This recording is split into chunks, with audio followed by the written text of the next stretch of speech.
ठीक है, इस पूरे चुनाव को जिहाद से लाके कनेक्ट कर दिया गया है मुसलमानों के द्वारा, मुस्लिम हितैषी नेताओं के द्वारा। ठीक है, और उन सब का मकसद एक ही है कि कोई भी कैंडिडेट हो, किसी भी पार्टी का हो, एकजुट होकर सारे मुसलमान उस व्यक्ति को वोट करें जो भारतीय जनता पार्टी के उम्मीदवार को, प्रत्याशी को हराने की स्थिति में हो। सब एकजुट होकर करें, ये है वोट जिहाद। हाँ देखिए, बड़े कमाल की बात है कि कांग्रेस जो है वो SC, ST, OBC, आदिवासी इनकी बातें करती हैं और कहती है कि हम इनके साथ हैं, हम माइनॉरिटीज़ के साथ हैं। लेकिन कमाल की बात है, SC, ST, OBC और आदिवासी की बात केवल इसलिए करती है, केवल बात करती है, और वो इसलिए करती है कि हिंदू समाज को विभाजित किया जाए। हिंदू समाज को डिवाइड करके रूल करने का एक फॉर्मूला है कांग्रेस और उनके गठबंधन के साथियों का। अगर इनके मन में जरा सा भी OBC या SC, ST के भाइयों के लिए जरा सा भी दर्द होता, जरा सा भी उनके दर्द को समझ पाते, तो OBC के कोटा में से मुसलमानों को क्यों आरक्षण दे देते? आप जाति में बटिए, आप भाषा में बट जाइए, आप पानी के आधार पे भी लोग बट जाते हैं, आप क्षेत्र के आधार पे यानी कि नदी के बंटवारे पे भी लोग बट जाते हैं। लेकिन सबसे ज्यादा नुकसान अगर हमें होगा तो वो पॉलिटिकली डिवाइडेड हिंदू से होगा। समाजवादी पार्टी का हिंदू अलग है और भाजपा का अलग है, कांग्रेस में जो हिंदू है वे अलग है और भाजपा के समर्थक हिंदू अलग है। ठीक है, हिंदू मतलब हिंदू, वो चाहे किसी भी पार्टी में चले जाए, उनके लिए, सभी हिंदुओं के लिए देश और धर्म से ऊपर कुछ होना ही नहीं चाहिए। लेकिन ये जो कुचक्र रचा गया है ना तथाकथित धर्मनिरपेक्ष दलों के द्वारा, ठीक है, सो कॉल्ड सेक्युलर फोर्सेस के द्वारा, इन लोगों ने जो हिंदुओं को राजनीति के आधार पर जो विभाजन जो किया है, ये सबसे खतरनाक है। ये हिंदुओं का विभाजन नहीं है, देश का विभाजन करा देगा। हम भाजपा के नेताओं से एक ही बात कहेंगे कि अब बचा हुआ जो 3 चरणों का चुनाव है, वो अगर वोट जिहाद की बात करते हैं, आप भी धर्म के आधार पे वोट की बात करना आराम कर दीजिए, कोई बुराई नहीं है। ठीक है, अगर मुस्लिम एक होके वोट करने की बात कर रहा है, उनसे अपील की जा रही है, तो सभी हिंदुओं को भी एक होके वोट करने की बात की जाए। अभी मैं देख रहा था पीछे तमिलनाडु का एक पूरा का पूरा गांव जिसमें हिंदू बसा हुआ है, वो लोग अपने किसी के ज़मीन के खरीद बेच के लिए गए, तो वहाँ बताया गया उनको तहसील में कि आपकी तो ये पूरी जो भूमि है ये वक्फ बोर्ड की है, आप पहले वक्फ से जाके परमिशन लेके आओ तो आप जमीन का खरीद बेच कर सकते हो। आप सोचिए ये स्थिति है, मतलब जहाँ 1500 साल पुराना मंदिर है, सब कुछ है, जब साला ना वक्फ बोर्ड था, ना मुसलमान थे, ना कोई था, तब से वो मंदिर है, वो गांव है, वहाँ के निवासी हैं, वहाँ रहते आए हैं लोग, वो वक्फ बोर्ड में चला गया। ऐसे बहुत सारे लैंड है, वक्फ एक्ट को खत्म कीजिए, सबका साथ सबका विकास किया ना। जितने भी जो सरकारी परियोजना है उनका लाभ मुसलमानों को मिलाना, लेकिन क्या उसके बाद मुसलमान उन परियोजनाओं से लाभ लेने के बाद क्या भाजपा या मोदी सरकार का समर्थन करते हैं? नहीं करते। वही लोग नारे लगाते हैं ना, क्या बोलते हैं, मोदी तेरी कब्र खुदेगी, आज नहीं तो कल खुदेगी, वही लोग बोलते हैं ना। फ्री में अनाज, फ्री में बिजली, मकान, सारी सुविधाएं ले रहे हैं, इलाज करवा रहे हैं, सब कुछ कर रहे हैं, और उसके बाद भी मोदी की कब्र खुदने की बात करते हैं। तो मोदी क्या करे, मौका तो यही दे रहे हैं, कितना सबका साथ सबका विकास करेंगे, करते चले गए। उसके बाद भी वोट जिहाद की बात हो रही है कि चाहे कुछ हो जाए मोदी को हराओ। ओवैसी ने जब बोला था तो उसने बहुत सीरियसनेस के साथ बोला, ठीक है, उसकी बात को हल्के में नहीं ली जा सकती थी, और वो जो बोल रहा है वो सच भी बोल रहा है कि जहां मौका मिलता है वहां ये मारते ही हैं, और मार के उन लोगों ने प्रूफ भी किया है। उसी का नतीजा है कि आज केरल हिंदू विहीन होता जा रहा है, उसी का नतीजा है कि बंगाल हिंदू विहीन हो रहा है, उसी तक नतीजा है कि दिल्ली के अंदर बहुत सारे इलाके ऐसे हो गए जहाँ पे हिंदुओं ने बोर्ड लगा दिया है कि ये मकान बिकाऊ है, जिसको खरीदना आके खरीद ले, हम मुसलमान इलाके में नहीं रहेंगे। इसके अलावा हिंदू को कुछ सोचना भी नहीं चाहिए। अगर सरकार नहीं बनती है मोदी की, आप खत्म हो, आप ये लग्जरी जो भोग रहे हो, ये जितनी चीजें जो भोग रहे हो बैठ के, ये कुछ नहीं बचेगा आपके पास। और मैंने आपको पहले ही बताया था कि पॉलिटिकली डिवाइडेड हिंदू, राजनीतिक आधार पे विभाजित हिंदू, वो देश के लिए सबसे बड़ा खतरा है। उनको यूनाइट करने के लिए मोदी जी और योगी जी, ये 2 लोग एक ऐसे हैं जो वही यूनाइट कर सकते हैं, और वो अपने माध्यम से जो भी प्रयास कर रहे हैं। अगर मोदी जी उपदेश दे रहे हैं तो जगाने के लिए दे रहे ना भाई, जागो हिंदुओं, अब नहीं जागे तो कब जागोगे। अगर वो बोल रहे हैं मंगलसूत्र ये छीन लेंगे, इसका मतलब क्या है कि कोई ये थोड़ी कि चेन स्नैचर आएगा और छीन के चला जाएगा। चेन स्नैचिंग की बात नहीं हो रही, मंगलसूत्र चेन स्नैचिंग की बात नहीं हो रही। बात ये हो रही है कि आपके घर में त्राही त्राही मचेगी, मारकाट मचेगी। ओवैसी का 15 मिनट या 10 मिनट वाला बात याद रखिएगा, गली गली काटे जाओगे। और इसीलिए जो हमारी माता बहनें होंगी उनके मंगलसूत्र जो होंगे वो सब छिन जाएंगे। इससे उनका तात्पर्य है, कोई चेन स्नैचिंग की बात नहीं कर रहे हैं। जो कृष्ण ने क्या बोला था कि भाई जागो, तुम्हारा काम है युद्ध करना, तुम युद्ध करो, तुम कर्म करो। मोदी जी क्या कह रहे हैं, तुम भी धर्म के नाम पे वोट करो, यही तुमको बचा सकती है। और कौन बचा सकता है? अच्छा, बंगाल में धर्म के आधार पे वोट नहीं किया गया, क्या नतीजा आज बंगाल का? आप दुर्गा पूजा काली पूजा नहीं कर सकते, रामनवमी की झांकी नहीं निकाल सकते। केरल में धर्म के आधार पे वोट नहीं किया हिंदुओं ने, ठीक है, बड़े मॉडर्न पढ़े लिखे सेक्युलरिज्म की बातें करने वाले लोग थे। आज क्या दुर्गति है? हम इसीलिए दे रहे हैं कि आप जनसंख्या नियंत्रण कानून लाएं, हम इसलिए दे रहे हैं कि आप वक्फ एक्ट को हटाएं, हम इसलिए आपका समर्थन कर रहे हैं जो यूसीसी, उसके लिए हम गौ हत्या पे प्रतिबंध, पूर्ण प्रतिबंध के लिए आपको वोट कर रहे हैं। हम इसीलिए समर्थन कर रहे हैं। और किस लिए समर्थन कर रहे हैं? हमें काशी मथुरा चाहिए, इसलिए हम आपको वोट कर रहे हैं। मोदी गवर्नमेंट को, उन सभी हिंदू एक्टिविस्ट्स को भी प्रोटेक्शन देने के पीछे काम करना चाहिए जिन लोगों ने हिंदुत्व के लिए बहुत काम किया, ठीक है। वो सारे लोग, अभी पीछे कितने लोग मारे गए हैं, ठीक है, और उनके परिवार वाले आरोप लगाते हैं कि जी सुरक्षा नहीं दी गई, सुरक्षा में कमी कर दी गई, वो मारे गए। तो जब हिंदू वॉरियर्स मारे ही चले जाएंगे आपके रहते हुए, तो फिर कौन बचाएगा हिंदू समाज को? नमस्कार, मैं हूं अनंत कौशिक। आप देख रहे हैं breaking news Delhi NCR. Lok Sabha चुनाव का वक्त है और अब 5वें चरण की जो वोटिंग है वो होने वाली है।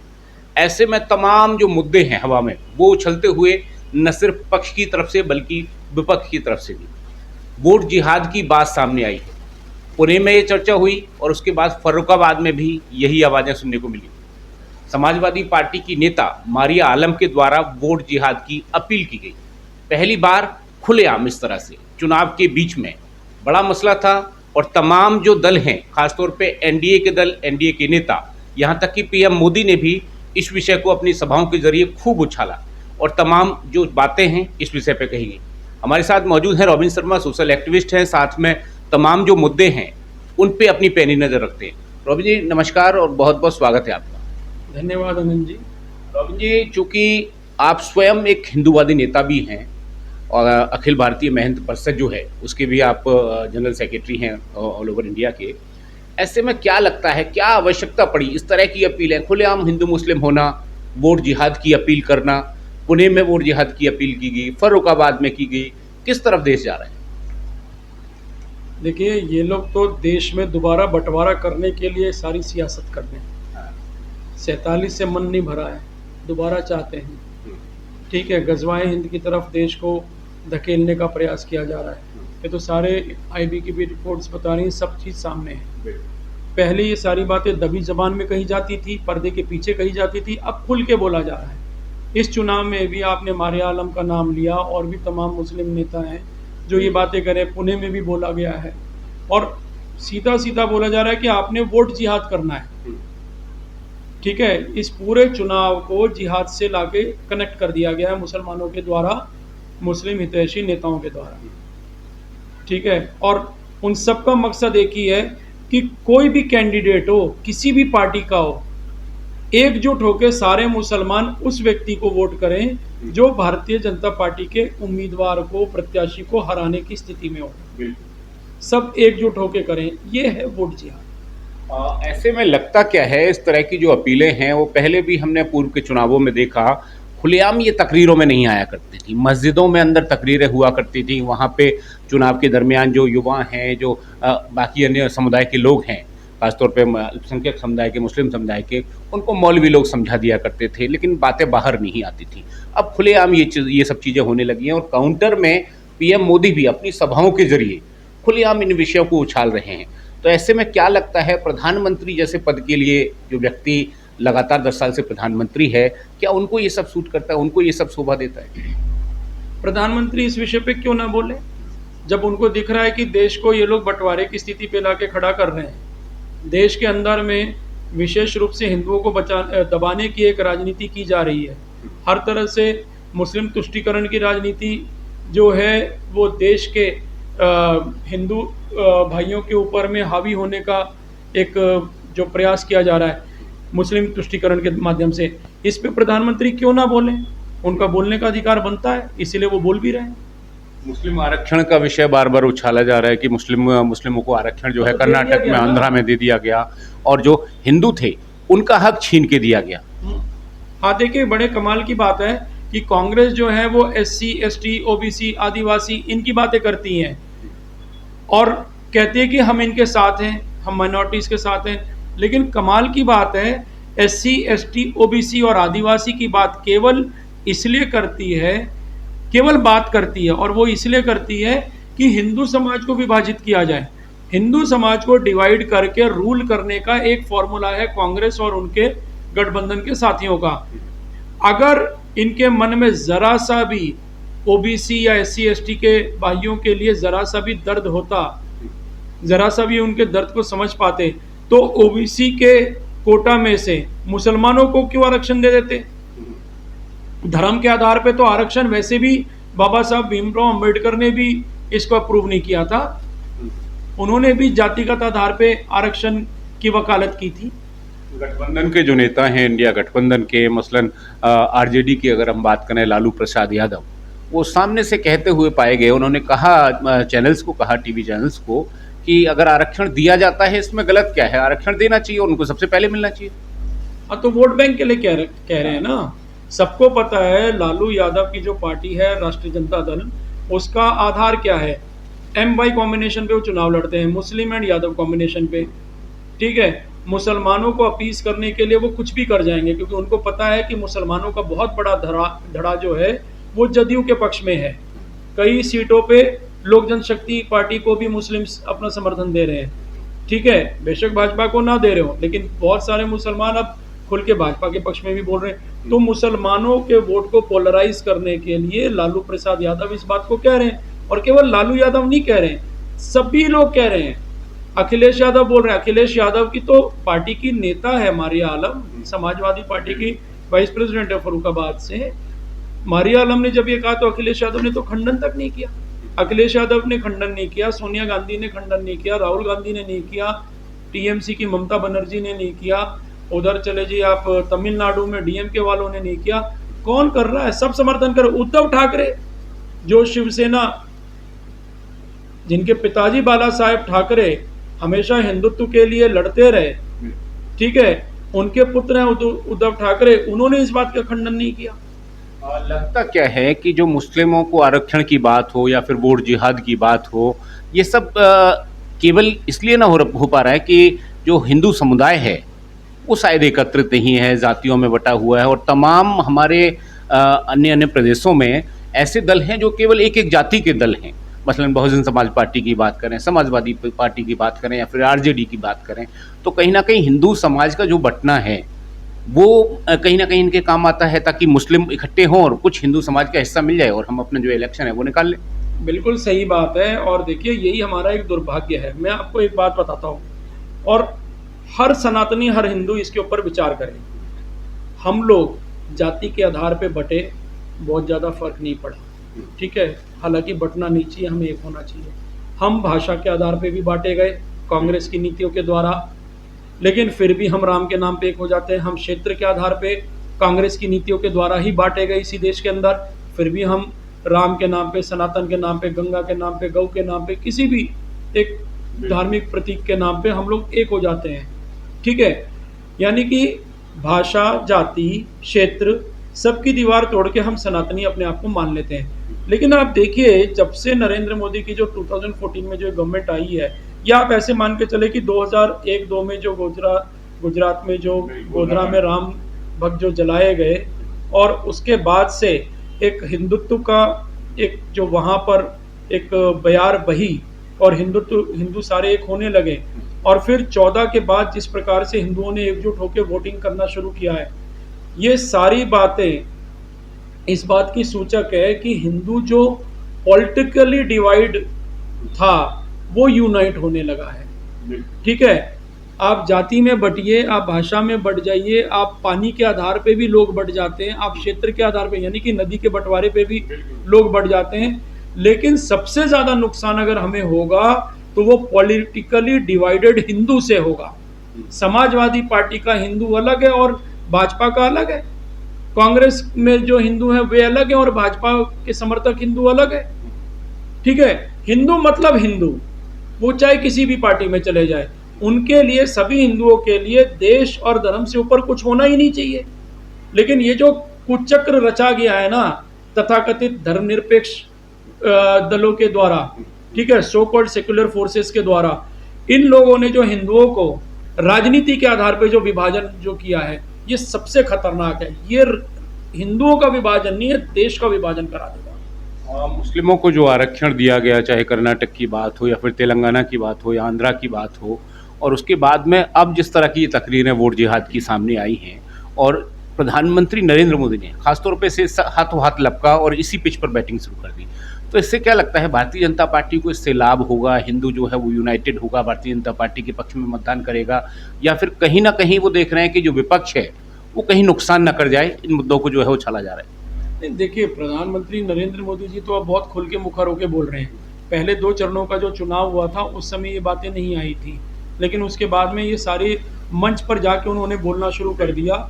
एक मैं उनसे अनुरोध और करूंगा कि भारतीय जनता पार्टी के हर नेता से मैं बोलूंगा, क्योंकि हमें उम्मीद अभी उन्हीं से है, हिंदू समाज को उम्मीद भी उन्हीं से, विकल्प कोई और है नहीं। ठीक है, शिवसेना खत्म हो चुकी है। हम भाजपा के नेताओं से एक ही बात कहेंगे कि अब बचा हुआ जो 3 चरणों का चुनाव है, वो अगर वोट जिहाद की बात करते हैं, आप भी धर्म के आधार पे वोट की बात करना आराम कर दीजिए, कोई बुराई नहीं है। ठीक है, अगर मुस्लिम एक होके वोट करने की बात कर रहा है, उनसे अपील की जा रही है, तो सभी हिंदुओं को भी एक होके वोट करने की बात की जाए। साथ ही साथ तमाम मुद्दों के साथ वो एक मुद्दा भी और उठाएं, भारत के अंदर मुसलमानों को धर्म के आधार पर आरक्षण नहीं मिलना चाहिए। इस बात से तो सभी सहमत हैं, लेकिन वक्फ एक्ट को कब खत्म किया जाएगा, इस पे भी प्रधानमंत्री जी को बोलना चाहिए। अभी मैं देख रहा था पीछे तमिलनाडु का एक पूरा का पूरा गांव जिसमें हिंदू बसा हुआ है, वो लोग अपने किसी के ज़मीन के खरीद बेच के लिए गए, तो वहाँ बताया गया उनको तहसील में कि आपकी तो ये पूरी जो भूमि है ये वक्फ बोर्ड की है, आप पहले वक्फ से जाके परमिशन लेके आओ तो आप ज़मीन का खरीद बेच कर सकते हो।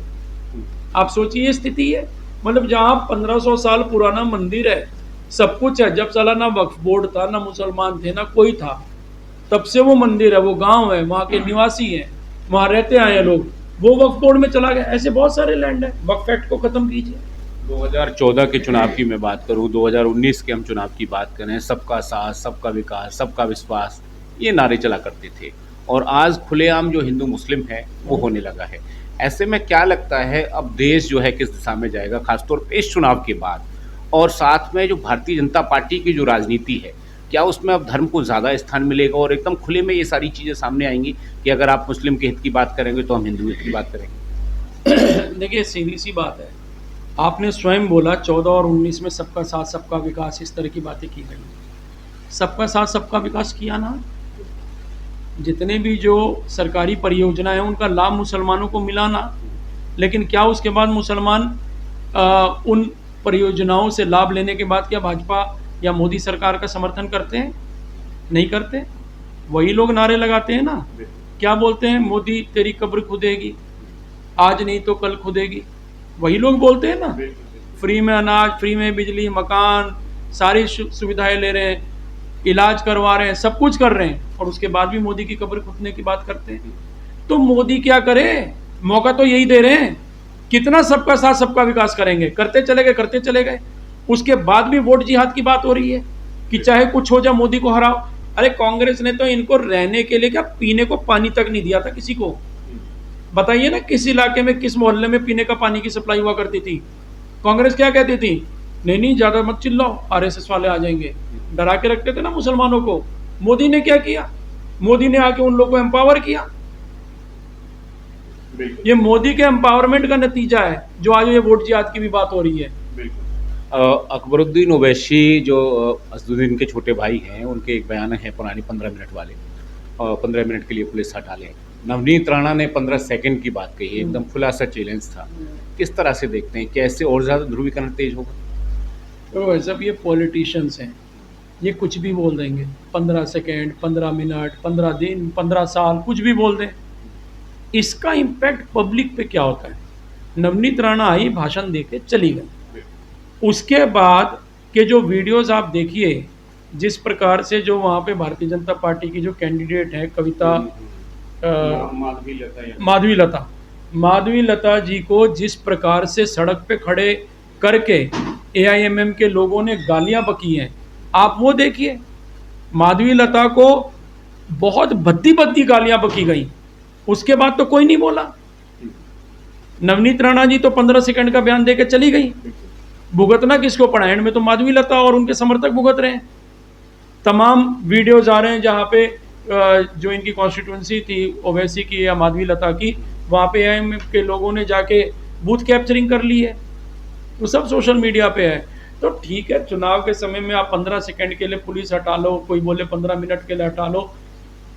ओवैसी, छोटे ओवैसी ने जब बोला था तो उसने बहुत सीरियसनेस के साथ बोला, ठीक है, उसकी बात को हल्के में नहीं ली जा सकती थी। और वो जो बोल रहा है वो सच भी बोल रहा है कि जहां मौका मिलता है वहां ये मारते ही हैं, और मार के उन लोगों ने प्रूफ भी किया है। उसी का नतीजा है कि आज केरल हिंदू विहीन होता जा रहा है, उसी का नतीजा है कि बंगाल हिंदू विहीन हो रहा है, उसी तक नतीजा है कि दिल्ली के अंदर बहुत सारे इलाके ऐसे हो गए जहाँ पे हिंदुओं ने बोर्ड लगा दिया है कि ये मकान बिकाऊ है, जिसको खरीदना आके खरीद ले, हम मुसलमान इलाके में नहीं रहेंगे। ये उसी का तो नतीजा है। मुझसे पुलिस वाले जाते नहीं उन मोहल्लों में, भाई कहाँ जाते ड्यूटी देने, बताइए। सोशल मीडिया की अगर मैं बात करूं तो सोशल मीडिया पे अक्सर एक बयान जो है वो मीम्स के जरिए और तमाम उसके जरिए देखा जाता है। उस बयान में कहा गया कि हिंदू को उठाने के लिए, यानी भगवान श्री कृष्ण ने जब गीता का उपदेश दिया कुरुक्षेत्र में, और जो अर्जुन थे उनको, ताकि वो शस्त्र उठा सकें और जो विपक्षी हैं उनके साथ में युद्ध करें, तो पूरी गीता उनको सुनानी पड़ी। तो आज ऐसी आवश्यकता है कि हिंदू जातियों में न बटे, जो उसके हित के दुश्मन दल हैं उनको न वोट करें। इसके लिए क्या कुछ प्रयास करने की आवश्यकता है, और कितने बड़े स्केल पे ये प्रयास होंगे? क्या आपको लगता है मोदी साहब उसी दिशा में जा रहे हैं, उनके जो बयान थे? देखिए, आपने भागवत गीता की बात की, महाभारत की बात की। हिंदू योद्धा थे अर्जुन, उनसे बड़ा धनुर्धर कोई पैदा नहीं हुआ था, ठीक है। और जो भुक्तभोगी भी था, ऐसा योद्धा जिसका पूरा परिवार बर्बाद कर दिया था दुर्योधन ने और कौरवों ने, उनसे भी लड़ते समय अर्जुन भ्रमित था। वो कह रहा था मैं किससे लड़ूं, ये मेरे गुरु हैं, ये मेरे ताजश्री हैं, ये मेरे कुल गुरु हैं, ये तमाम वो लोग हैं, ये मेरे भाई हैं, इनसे मैं कैसे लड़ने जाऊं, ठीक है। तो विश्व बंधुत्व और विश्व कल्याण की जो भावना है वो भी वही थी अर्जुन के दिल में, तब भी थी। वो विश्व बंधु या कल्याण की भावना कुछ नहीं थी भाई साहब, वो भ्रमित था। अर्जुन तब भ्रमित था और आज हिंदू भ्रमित है। आज का जो हिंदू है ये भी होता है अपने में। जब लड़ाई होती है कैसे जातियों में लड़ते हैं आपस में, आरक्षण के लिए कैसे लड़ते हैं, पुलिस के साथ कैसे लड़ते हैं, देखा है ना आपने। मेरा सवाल वही है कि आज की तारीख में भगवान श्री कृष्ण कौन है, कहाँ से लाएंगे? हिंदू के रूप में तो लड़ते ही नहीं ना, भ्रमित है ना सारे। अगर मोदी जी उपदेश दे रहे हैं तो जगाने के लिए दे रहे हैं ना, भाई जागो हिंदुओं, अपनी जागे तो कब जागोगे। अगर वो बोल रहे हैं मंगलसूत्र ये छीन लेंगे, इसका मतलब क्या है कि कोई ये थोड़ी कि चेन स्नैचर आएगा और छीन के चला जाएगा। चेन स्नैचिंग की बात नहीं हो रही, मंगलसूत्र चेन स्नैचिंग की बात नहीं हो रही। बात ये हो रही है कि आपके घर में त्राही त्राही मचेगी, मारकाट मचेगी। ओवैसी का 15 मिनट या 10 मिनट वाला बात याद रखिएगा, गली गली काटे जाओगे। और इसीलिए जो हमारी माता बहनें होंगी उनके मंगलसूत्र जो होंगे वो सब छिन जाएंगे। इससे उनका तात्पर्य है, कोई चेन स्नैचिंग की बात नहीं कर रहे हैं। जो कृष्ण ने क्या बोला था कि भाई जागो, तुम्हारा काम है युद्ध करना, तुम युद्ध करो, तुम कर्म करो। मोदी जी क्या कह रहे हैं, तुम भी धर्म के नाम पे वोट करो, यही तुमको बचा सकती है। और कौन बचा सकता है? अच्छा, बंगाल में धर्म के आधार पे वोट नहीं किया गया, क्या नतीजा आज बंगाल का? आप दुर्गा पूजा काली पूजा नहीं कर सकते, रामनवमी की झांकी नहीं निकाल सकते। केरल में धर्म के आधार पे वोट नहीं किया हिंदुओं ने, ठीक है। बड़े मॉडर्न पढ़े लिखे सेक्युलरिज्म की बातें करने वाले लोग थे, आज क्या दुर्गति है। मेरा सवाल यही है कि ये होगा कैसे, हिंदू को यूनाइटेड कैसे किया जाएगा, और क्या नरेंद्र मोदी इसमें सक्षम है? क्या उनके जो बयानात हैं उनका असर पड़ेगा? तमाम, चूंकि हिंदू तमाम, मैंने बताया जो छोटी छोटी जो पार्टियां हैं उनमें बटा हुआ है, जातियों की पार्टियां बनी हुई हैं, अपने लोगों को वोट करता है, हिंदू का जो हित है उस पर लोग वोटिंग ही नहीं करते। दूसरा, जो सनातन को गालियां देते हैं ऐसे लोगों को भी हिंदू वोट करता है, चाहे कांग्रेस के नेता हों, डीएमके के हों या फिर अन्य दल के नेता हों। तो ऐसे में कहाँ कैसे यूनाइटेड होगा और कब फिर वोट जिहाद का जो जवाब है वो कब और किस भाषा में और कौन देगा? देखो जी, ये तो हर व्यक्ति को सोचना पड़ेगा, और मैंने आपको पहले ही बताया था कि पॉलिटिकली डिवाइडेड हिंदू, राजनीतिक आधार पे विभाजित हिंदू, वो देश के लिए सबसे बड़ा खतरा है। उनको यूनाइट करने के लिए मोदी जी और योगी जी, ये दो लोग एक ऐसे हैं जो वही यूनाइट कर सकते हैं, और वो अपने माध्यम से जो भी प्रयास कर रहे हैं। जितना कर दिया, ठीक है, इससे ज़्यादा करने की आवश्यकता है। हिंदू को तो पहले सारे बोलते थे कि 22 जनवरी को जब रामलला बन गए, भाई हमें इसके अलावा कुछ चाहिए ही नहीं। लेकिन अब उसके बाद फिर और तमाम बातें, तमाम डिमांड शुरू हो गई। हिंदुओं को ये समझ में आना होगा कि ये जो चुनाव होते हैं ना, ये 5 साल का चुनाव, मैं इसको ऐसे देखता हूँ कि एक डेड बॉडी है, एक बीमार शरीर है, ठीक है। इस बीमार शरीर को बचाए रखने के लिए आईसीयू में ले जाना ज़रूरी है, वेंटिलेटर पे रखना ज़रूरी है। ये जो चुनाव है, ये बीमार हिंदू शरीर के लिए वेंटिलेटर का काम करता है कि 5 साल अगर मोदी की सरकार बन गई, भाजपा की सरकार बन गई, तो आप वेंटिलेटर पे जाने के बाद आप जी गए, और अगर नहीं बनी तो आप खत्म हो गए। सीधा। इसके अलावा हिंदू को कुछ सोचना भी नहीं चाहिए। अगर सरकार नहीं बनती है मोदी की, आप खत्म हो। आप ये लग्जरी जो भोग रहे हो, ये जितनी चीज़ें जो भोग रहे हो बैठ के, ये कुछ नहीं बचेगा आपके पास। मस्जिदों से जिस तरह से तकरीरें की जाती हैं, अब जो वोट जिहाद की जो अपीलें हैं वो की जा रही है, जमात के जरिए की जा रही हैं, ऐसे में क्या नहीं लगता कि अकेले नरेंद्र मोदी ही क्यों समाज को जगाने का ठेका लें? हमारे जो धर्मगुरु हैं हिंदू धर्म के, बहुत बड़ी फैन फॉलोइंग है और बहुत सारे धर्मगुरु हैं, वो लोग भी अपनी अगर जिम्मेवारी उठाएं, चूँकि उनकी अपीलों का भी जनता पे बड़ा असर होता है और कुछ एक को छोड़ के ज़्यादातर इसके प्रति उदासीन हैं, ऐसे में उनकी जिम्मेवारी नहीं बनती? देखिए, बिल्कुल बनती है, सबको अपील करनी चाहिए। लेकिन इसमें एक मैं आपको बताऊं, पिछले कुछ दिनों में जो भारतीय जनता पार्टी की जो पॉलिटिक्स रही है, उसमें जो पुराने एस्टेब्लिश्ड धर्मगुरु रहे हैं, या जो लोग भी हिंदुत्व के नाम पे काम करते रहे हैं, हिंदू एक्टिविस्ट्स रहे हैं, उन लोग को डिमीन किया गया। वो लोग अब नदारद हैं, वो अब दिख नहीं रहे। इस पूरे चुनाव में विश्व हिंदू परिषद के नेता कोई कहीं नहीं नजर आ रहे। एक ज़माना होता था जब प्रवीण भाई तोगड़िया, अशोक सिंघल, आचार्य गिरिराज किशोर ये अपील किया करते थे, विनय कटियार, उमा भारती, साध्वी रीतम, इन सब की अपील साथी थी जिसका असर दिखता था। इस बार पूरे चुनाव में ये पूरी टीम गायब है, कोई नहीं। अशोक जी तो रहे ही नहीं, आचार्य गिरिराज किशोर रहे ही नहीं, विनय कटियार जी की शंटिंग हो गई, प्रवीण भाई तोगड़िया की शंटिंग हो चुकी है, उमा भारती ने भी बोल दिया कि अब मैं राजनीतिक तौर पर संन्यास ले रही हूँ, ठीक है। ये जितने भी जो प्रचलित जो थे लोग हिंदूवादी, इनको भारतीय जनता पार्टी को दोबारा लाना पड़ेगा, इनको स्पेस देना पड़ेगा। अकेले मोदी जी और योगी जी के कहने पर भी ये संभव नहीं है, इसके लिए इनको इन सब लोग को लाना पड़ेगा। और कहीं ना कहीं अगर कोई शंकराचार्य नाराज है, कोई भी बात है, ठीक है, जो होना था हो चुका, अब उन लोग को दोबारा उन सब के माध्यम से भी अपील करानी पड़ेगी। सबकी फैन फॉलोइंग है ना, धर्मगुरुओं की फैन फॉलोइंग है, शंकराचार्य जी के भी भक्त हैं, फिर जो लोग कथावाचक हैं इतनी बड़ी संख्या में, रमेश भाई ओझा जी हो गए, सुधांशु जी महाराज हो गए, और बहुत सारे कथावाचक हैं, इन सभी के माध्यम से भी ये अपील जारी की जानी चाहिए। बाबा बागेश्वर जी हो गए, वो तो बोलते ही रहते हैं खैर इन बातों को, तो ये सब होना चाहिए, सबको करना पड़ेगा, प्रयास सबका होगा, धर्मगुरुओं का प्रयास, पॉलिटिशियंस का प्रयास, समाज सेवियों का प्रयास, एक एक हिंदू जनमानस का प्रयास होगा, तो हिंदुस्तान, तो ये भारत, तो ये सनातन बचता है।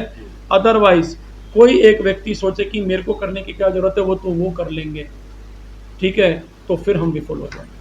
अंत में सवाल लेता हूँ, आज की तारीख में लगता क्या है, जिस तरह से चुनाव अब बदला है, तमाम जो मंचों से मोदी साहब जिस तरह की तकरीरें करते हैं, जो बातें करते हैं, अब कहीं ना कहीं हिंदू मुस्लिम भी थोड़ा होगा, और भारतीय जनता पार्टी जो है वो हिंदू हितों के प्रति ज़्यादा कुछ बोलना शुरू करेगी, और शायद चुनाव अगर ये निकलता है, भारतीय जनता पार्टी की दोबारा सरकार आती है, प्रधानमंत्री नरेंद्र मोदी अगर प्रधानमंत्री बनते हैं, तब यकीनन आपको लगता है कि जो यूनिफॉर्म सिविल कोड है या फिर जनसंख्या नियंत्रण कानून है का जो एक्ट है, वो आपने कहा, इन सब पे सरकार काम करेगी और बड़ी गति से काम हो अगली बार, ताकि जो हिंदू है उसको पूरी तरह से एकजुट कर दिया जाए? करना ही पड़ेगा, आपके पास समय नहीं है। आपको 400 पार क्यों हम दे रहे हैं? इसीलिए तो हम दे रहे हैं भाई, आपको इसलिए कोई थोड़ी हम लोग आपका समर्थन कर रहे हैं कि आप अपना घूमते रहिए, मजे मारते रहिए।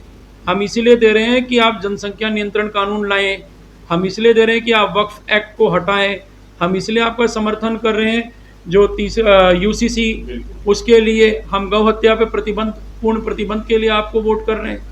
हम इसीलिए समर्थन कर रहे हैं। और किस लिए समर्थन कर रहे हैं? हमें काशी मथुरा चाहिए, इसलिए हम आपको वोट कर रहे हैं। इसीलिए मोदी जी को अब ये सब काम करने भी होंगे। और उससे भी ज्यादा मैं एक बात मैं जरूर कहूंगा कि जो ये इस बार एजेंडे में नहीं है, भारतीय जनता पार्टी के एजेंडे में शामिल करना चाहिए था फिर इनको।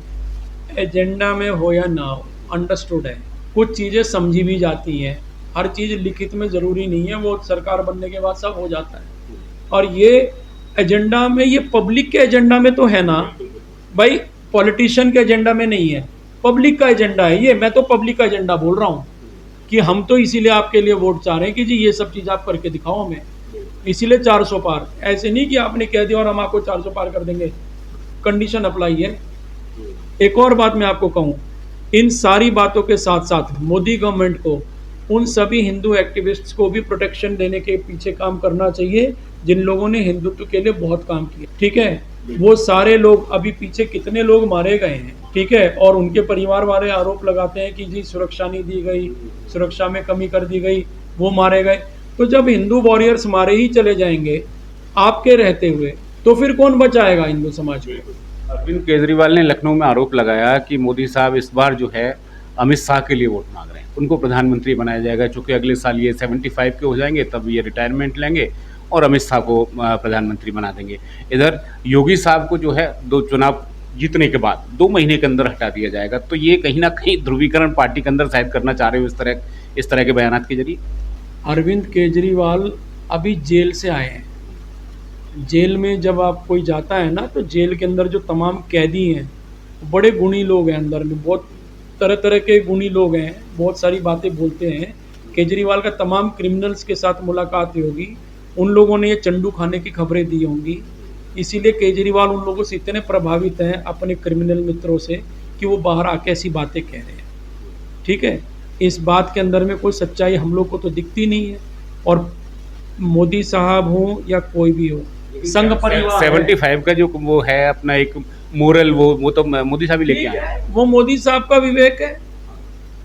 जनता थोड़ी कह रही है, जनता को किसने चुना है?